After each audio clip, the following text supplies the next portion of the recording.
An Oscar-winning actor, 10 plagues, and a whole lot of family drama. Tonight, Christian Bale takes us inside Exodus. It's one of the most epic stories of all time. And as you're about to see, one that makes for some pretty epic movie material, too. Here's ABC's Chris Connolly. Action! I came here to tell you that something is coming that I cannot control. Who are you talking to? God. As played by 40-year-old Christian Bale in director Ridley Scott's Exodus, Gods and Kings, Moses reshapes history as much as any mortal has. Do not call them animals! He was so much more human than I'd ever imagined. Had all the sort of temptations and indulgences that he'd grown up with. Follow me and you will be free! You know, absolutely seen as a freedom fighter for the Hebrews, but terrorist in terms of the Egyptian Empire. Moses has been an inspirational icon for liberation movements throughout history, and is a central figure in 3 of the world's great religions. Whether or not such a man walked these deserts, leading God's chosen people across the Red Sea, out of bondage and into freedom, the Moses of the Old Testament is daunting as he challenges an empire, his God, and himself. Well, what would happen to Moses if he arrived today? Drones would be sent out after him, right? Exodus, Gods and Kings captures that Moses, the enemy of the state, after he's dispatched into exile, where he falls in love and starts a family. What's the most important thing in your life? You are. We should concentrate our strength in the center. You should concentrate yours on fighting. Just leave the generalship to me. Moses begins the film all but blood brothers with Ramses, besting him on the battlefield. Until... You know something's wrong. You've always felt it. The revelation that he is a Hebrew transforms his life. Your parents never told you the truth. What truth? The year of your birth, there was a prophecy that our leader would be born to liberate us. That leader is you, Moses. Steve Zalian wrote this, and what he is writing is a story of revolution. And that's a story that can resonate no matter what the time. I love creating universes or worlds. The baffling majesty of Egypt, I thought that's a real challenge. First challenge, getting a commitment from Bale, an A-lister after The Dark Knight. One day I called him up and said, I want you to consider this idea of playing Moses. It was such a ridiculous idea. So there was this gigantic silence. I think he muttered something. What, like some abstract, like different take on it, or just sandals and the beard Moses? And he went, sandals and the beard Moses.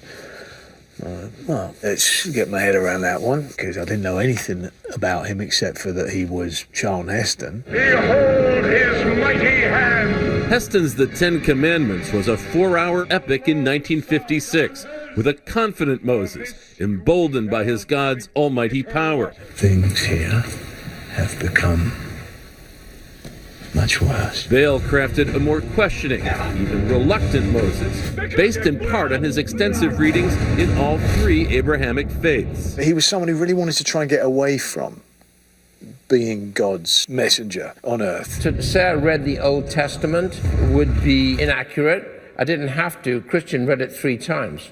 So I used to hear it every day, what I didn't know and what we should be doing. Moses and God are arguing non-stop. God is disappointed with Moses. How those conversations are depicted using an 11-year-old actor might be Scott's boldest move. I cannot have rushing clouds and a voice coming from up there. I just don't buy that. And yet he must deal with some kind of messenger. I am the God! I am the God! As Egypt's self-proclaimed god, Ramses gets a more sympathetic portrayal from Joel Edgerton. I'm not saying no.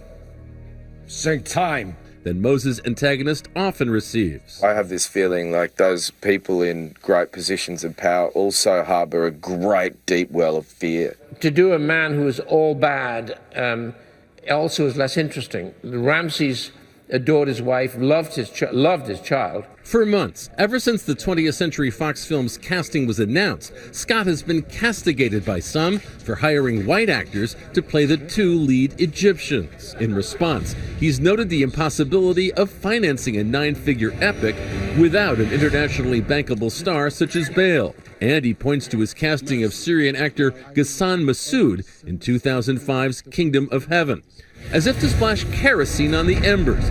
Fox chairman Rupert Murdoch weighed in on Twitter over the weekend. Moses' film attacked for all-white cast, he wrote. Since when are Egyptians not white? All I know are. The subsequent firestorm led the mogul to soften his stance and suggest that everyone calm down. How have you guys dealt with the issue that's been raised about your casting? That two Caucasian men are playing the lead roles in a story about people from the Middle East. Look, you look at the existing mummy of Ramesses, and he has red hair, that certain pharaohs would have had green eyes and light skin, and Ridley and I had a lot of discussions. What the movie stands to say is so much more important than any of those debates. It is such an important story of revolution. I wouldn't bloody last in the Sinai Desert for more than 40 minutes, let alone 40 years, I would just be one big, blister, as would Ridley. But I very much like what Ridley said. Would Egypt not have been a melting pot of the Middle East, of Europe, and of Africa? And I think that any debate about that is healthy, But please go see the film before you make judgment. With an eye towards plausibility, Scott has crafted the plagues. Still, it's the climactic transformation of the Red Sea that most amazes. You can't simply have the Gulf actually just part. You just can't do that. Now we know, and we are familiar with, the brutality of a tsunami and how fast it can drain. So I figured it was logical. Yet for all its visual grandeur, the film rests on the shoulders of its Moses, even if the Oscar-winning Bale never feels all that confident. Again! God, I wish I had a technique, because I just wing it every time. When I'm arriving on the set and I'm looking and I'm going, I'm Moses, all right?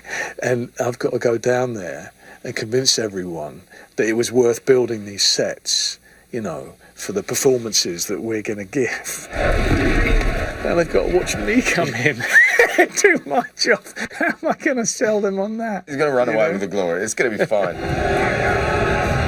I'm Chris Connolly for Nightline in Los Angeles. Exodus: Gods and Kings will be in movie theaters December 12th.